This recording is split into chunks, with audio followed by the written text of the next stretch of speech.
Thanks for having me, Adam. It's just nice that modern technology can combine, a few little things, and one's in Montana and one's in Australia, and we're together. It's really fun. But so I've been in the wood business for 35 plus years. When I went to college, I went down to play baseball and do all that kind of stuff. But my main reason was it had an incredible forestry school. And so I got my undergraduates in forestry and with a wood science specialization. And then along the way, picked up a degree in communication. And that really started the foundation for my career. And, so I've spent it really in the building products community. So, that meant a variety of things, but I always gravitated towards the wood side. And so that's really where it kind of began and kind of went from that to where we are today. So that's kind of the start of where it's from. Yeah, awesome. And can you tell us a little bit about how the category has evolved since, say, the start of your career, and what sort of changes that you've seen over that time? Yeah, you hear the name mass timber, and people are like, oh, what?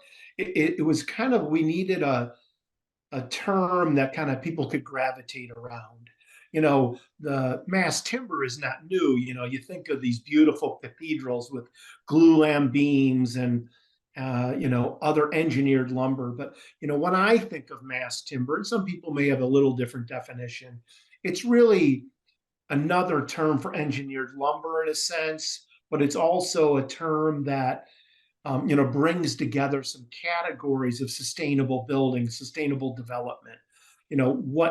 What can we use to enhance that capability? And you hear of glulams or nail laminated timbers, or a variety of different products.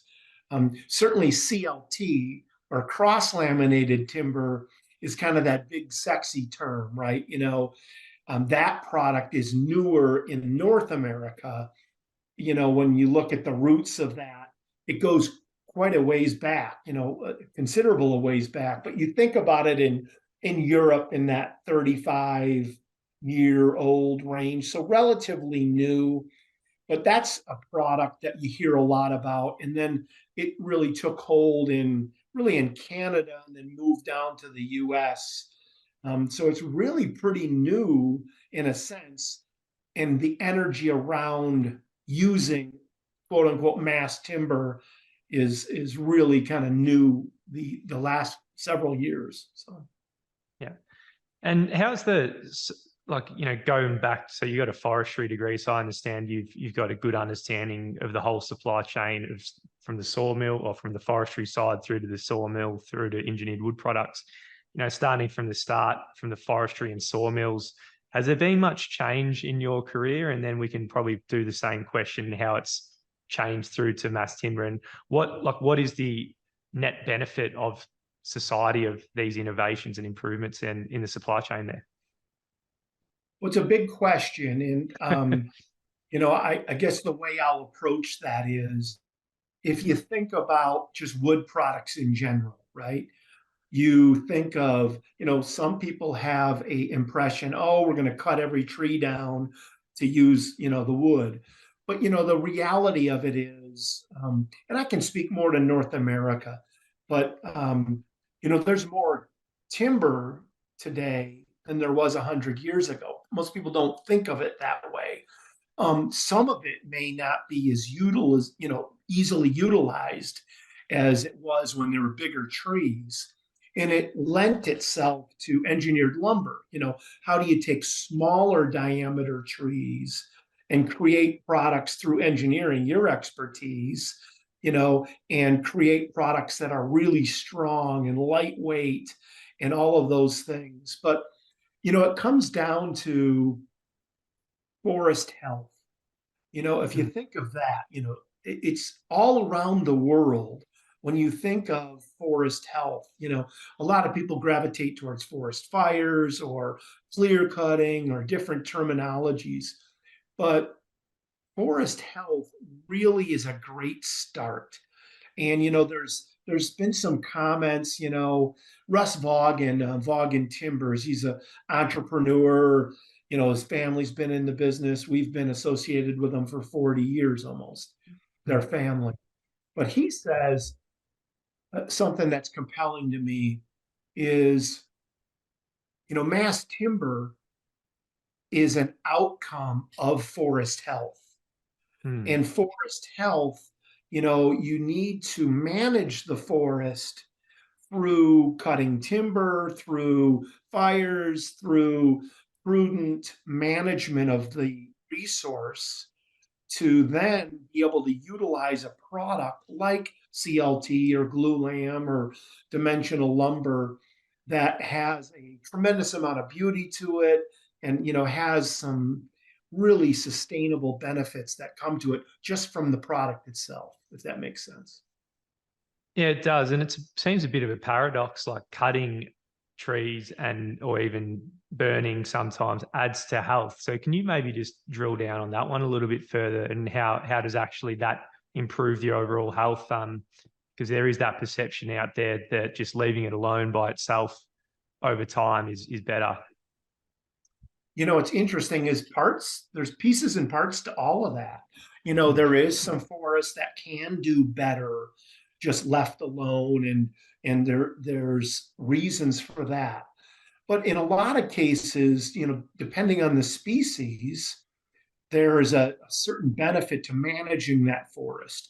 Selective timber cutting, prescribed burning, treatment on the actual site itself. So there's a lot of things that play into that. But when you think about it, it's a little bit like a garden or a little bit like I'm a farmer. I grew up on a farm, right? We grew sweet corn, right? That was in a sense a little bit like a forest with a much shorter length of duration. We plant in the spring, we harvest in late July, and then you redo that again. Lumber and forest products, depending on the species, has different lengths of growth cycles, different cycles of harvesting capabilities. You may have a longer term species that needs 40, 50, 60 years to be ready to harvest.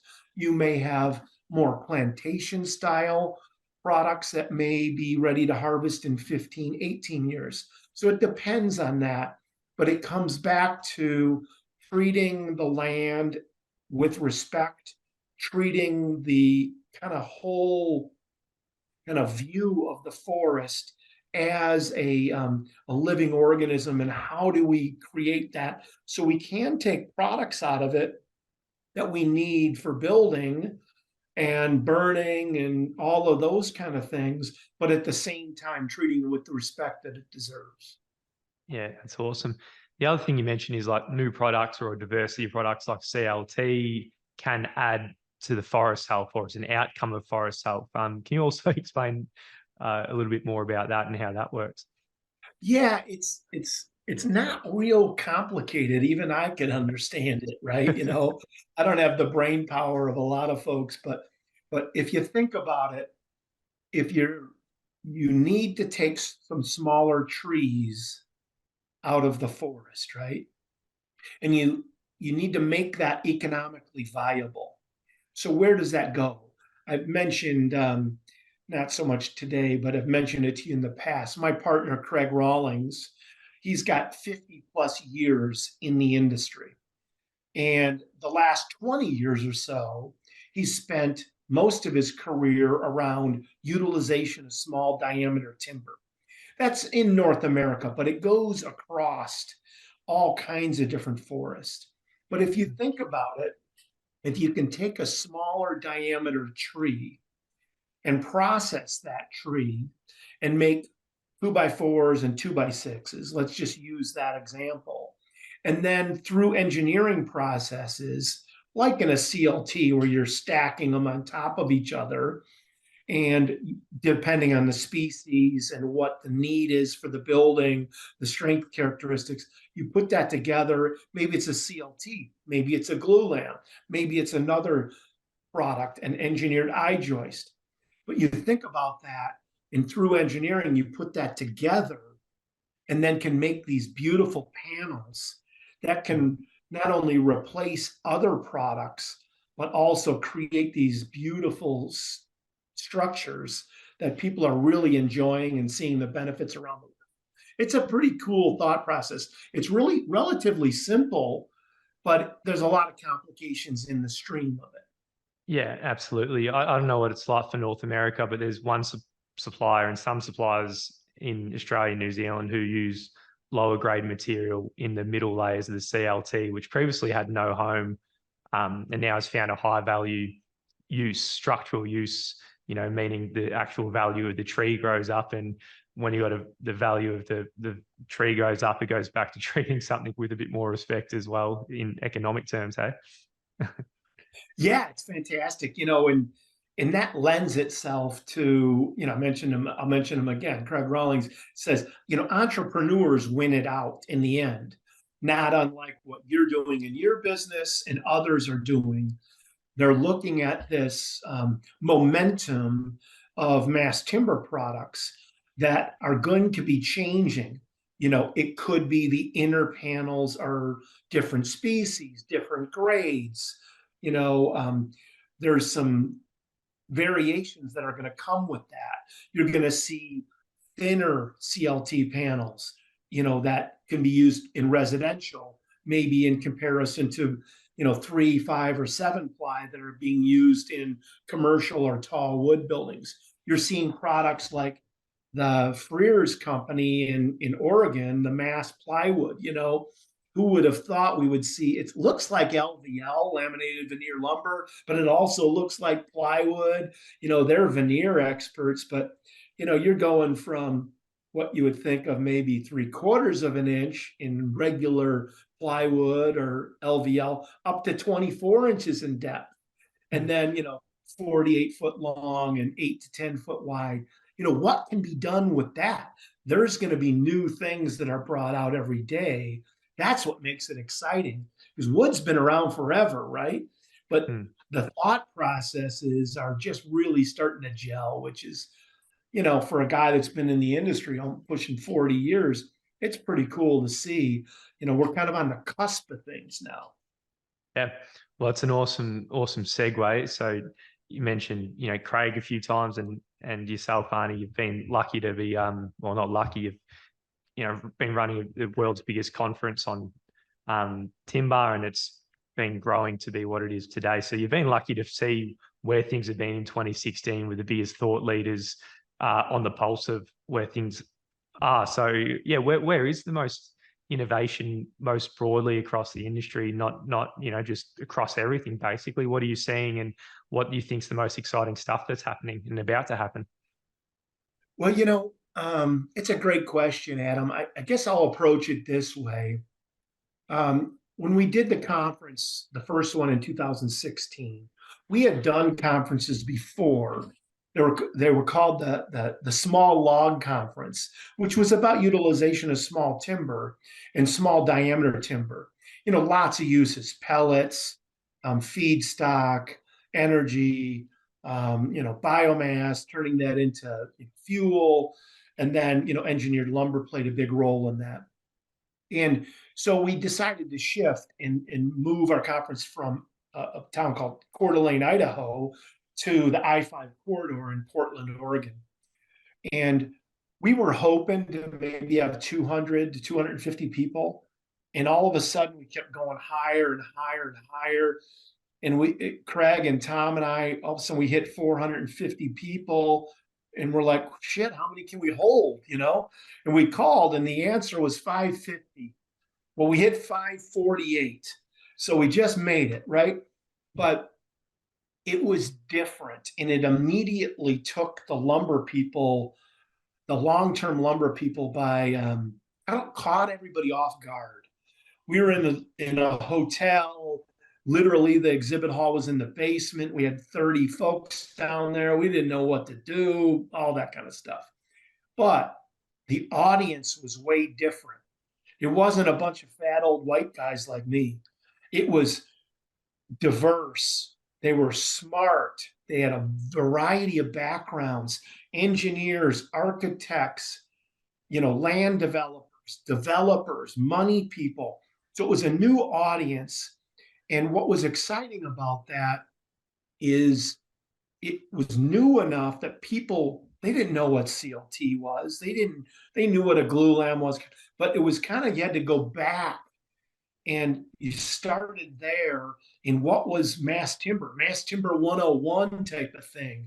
And we had some incredible speakers. I think of Susan Jones, who a lot of people have heard of out of Seattle. She's one of the most incredible, architects in the world around mass timber.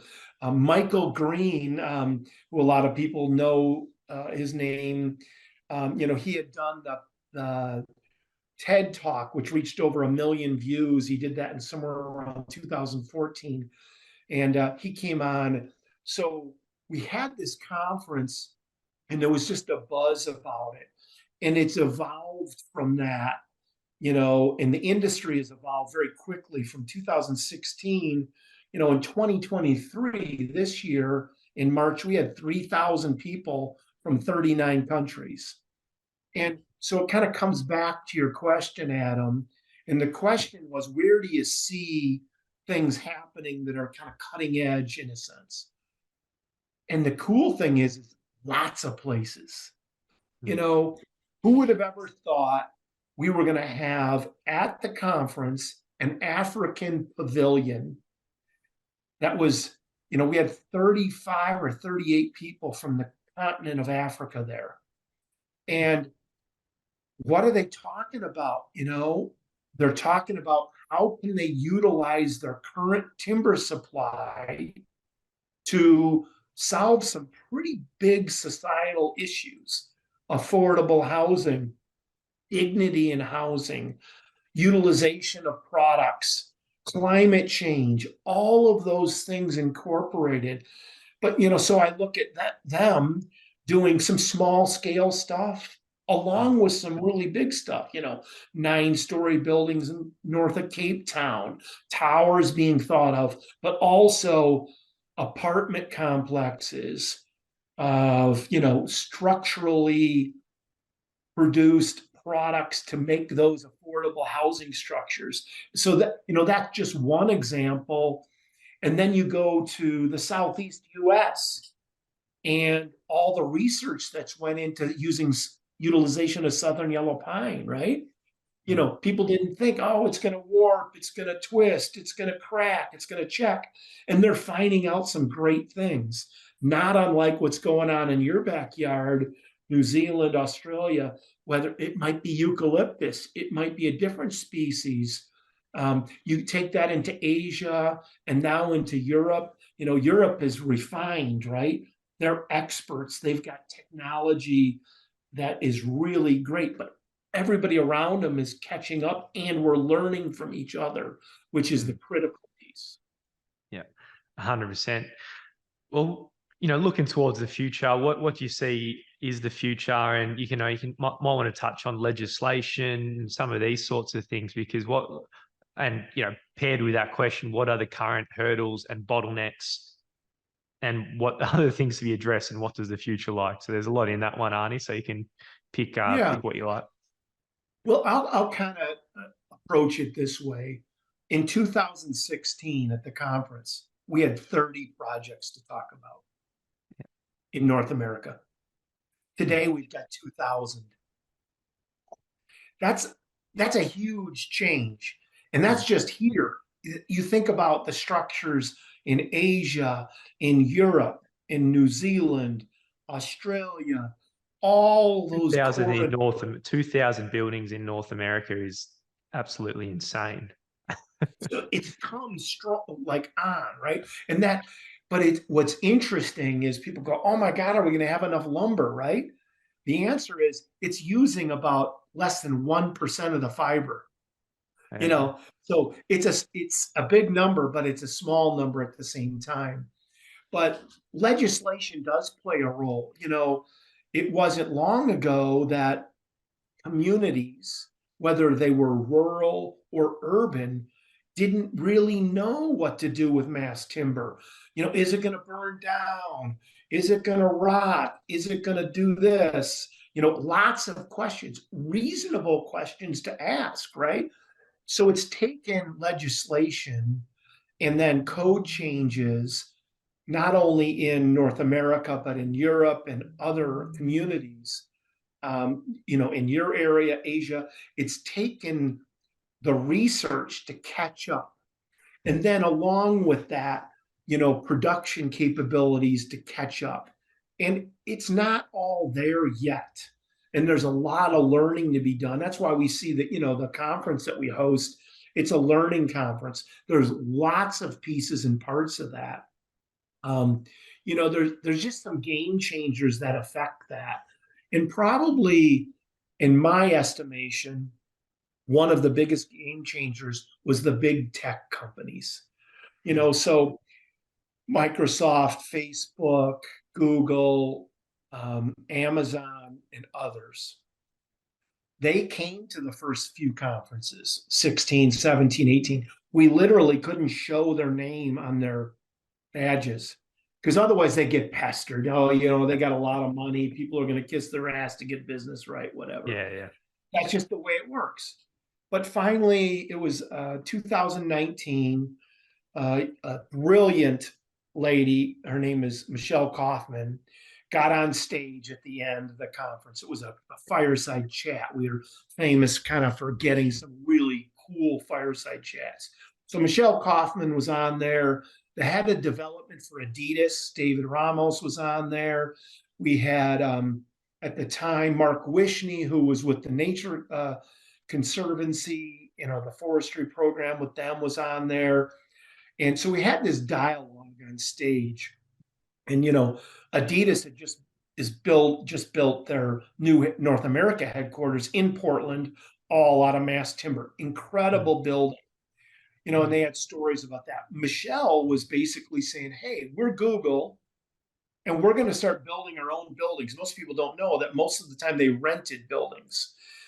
All the tech companies did. Now they're building their own. Well, why are they doing that? One, they got a lot of money. That's evident. But two, they wanted the buildings that housed their facilities, but whether it was offices or data centers, to meet certain ESG requirements, right? That's a new term that's come out in the last couple of years, right? And there's variations of it.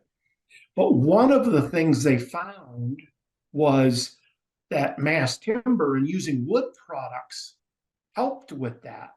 And they wanted to be proved, they wanted it to be proved that there was good things happening in the forest. Who would have ever thought? Here's Craig and Arnie, taking them on a woods tour in Oregon and in Washington with these people that, their Facebook and all these big names. As it turns out, they're really regular people, right?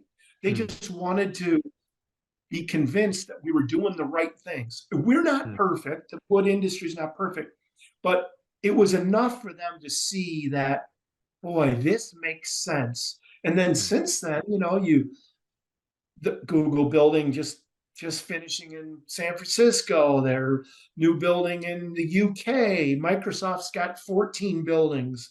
Who would have ever thought that the new headquarters for Walmart in Arkansas was going to be mass timber? So, you think of that, and those are North American focused, but think of the UK, think of the projects in New Zealand, Australia, Asia, Europe. It's just fun to see it unfold, but there's some game changers that happened. We've been privileged to be a host of a lot of those conversations, which is what we kind of strive for at the conference. It's all about people talking to people in the network, right? In the end, the entrepreneurs and the people willing to collaborate is what brings an industry to the next steps. Yeah, 100%. Well, that's so good. It's been so great to speak to you, Arnie, especially people with so much experience and getting it out there through a podcast. I always love doing. If people want to find out more about yourself or the conference, where should people go? So just plug anything and send the audience where you want. No, it's great. LinkedIn is a great communications method. We met via that, and now you're going to come to the conference and your team. I'm excited to have you. But Arnie Dider, you look it up in LinkedIn and reach out. I love to chat with people. The conference itself is in Portland, Oregon. It's March 26th to the 28th. We host it at the Oregon Convention Center. The first day we do tours, and then we have seminars, kind of 101 seminars, advanced seminars on the 26th of March. And then the meat, kind of the meat of the conference is that Wednesday and Thursday. We make it fun. It's all about education, right? But then it's about the network. We have long breaks. We have great food, which sounds strange from a conference, full breakfast and a full lunch. And we do that by design. We have 60,000 feet just for the food area. And we do that specifically for people like yourself, exhibitors. We don't open it for breakfast. We don't open the exhibit hall because we want people to be able to have meetings. Sit down, have a thing of eggs and a cup of coffee. There's a lot that can be done over a breakfast table or a lunch table. And then we have, a couple of events, the socials or whatever, and, grab a beer or whatever you like. But yeah, I would encourage you to do that. And then one side note, we do put out a report every year. It's called the International Mass Timber Report. There's some free downloads on that. You can just pull that up, websites. We have the Mass Timber Conference, the Mass Timber Report. And then if you want to connect with me on LinkedIn or get a hold of me, I'm all ears.